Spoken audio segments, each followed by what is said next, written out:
26 വർഷത്തെ വിശ്വാസം, ലക്ഷക്കണക്കിന് സന്തോഷകരമായ ദാമ്പത്യങ്ങൾ. കല്യാണം എന്നാൽ കേരള മാട്രിമോണി തന്നെ. മലയാളി സംരംഭകനും ബൈജു സ്ഥാപകനുമായ ബൈജു രവീന്ദ്രന് കുരുക്കുമുറുകുന്നു.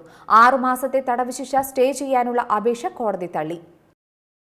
ആസ്തി വിവരങ്ങൾ വെളിപ്പെടുത്താനുള്ള നിർദ്ദേശം ലംഘിച്ചതിനെ തുടർന്ന് കോടതിയലക്ഷ്യ കേസ് രജിസ്റ്റർ ചെയ്തിരുന്നു. കഴിഞ്ഞ മെയ്യിൽ 6 മാസം തടവ് ശിക്ഷയാണ് സിംഗപ്പൂർ കോടതി വിധിച്ചത്. ഉടൻ കീഴടങ്ങാൻ കോടതി നിർദ്ദേശിക്കുകയും $70,500 കെട്ടിവെക്കാനും ആവശ്യപ്പെട്ടിരുന്നു. ഇത് മരവിപ്പിക്കണമെന്നാവശ്യപ്പെട്ട് സമർപ്പിച്ച ഹർജിയാണ് തള്ളിയത്. ഇതോടെ സിംഗപ്പൂരിലെത്തിയാൽ ബൈജുവിനെ ഉടൻ അറസ്റ്റ് ചെയ്യും. ഖത്തർ ഹോൾഡിംഗ്സ് നൽകിയ കേസിലാണ് 6 മാസത്തെ തടവ് ശിക്ഷ വിധിച്ചത്.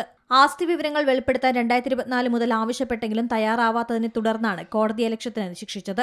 അപ്പീൽ കോടതി കൂടി ശരിവച്ചാൽ മാത്രമേ ശിക്ഷ നടപ്പിലാവൂ.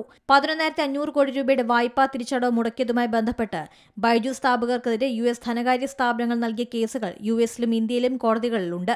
ബൈജു സ്ഥാപിച്ച തിങ്ക് ആൻഡ് ലേൺ ആണ് മാതൃകമ്പനി. കോവിഡ് കാലത്ത് ഓൺലൈൻ പഠനത്തിന് പ്രിയമേറിയ സംരംഭമായിരുന്നു ബൈജൂസ്. സാമ്പത്തിക കേസുകളിൽ അകപ്പെട്ടിരിക്കുകയാണ് ഇപ്പോൾ Byju's company. News desk C Malayalam news. ഏറ്റവും പുതിയ വാർത്തകളും വിശേഷങ്ങളും വിരൽത്തുമ്പിലറിയാൻ സി മലയാളം ന്യൂസ് എല്ലാ ഡിജിറ്റൽ പ്ലാറ്റ്ഫോമുകളിലും ലഭ്യം.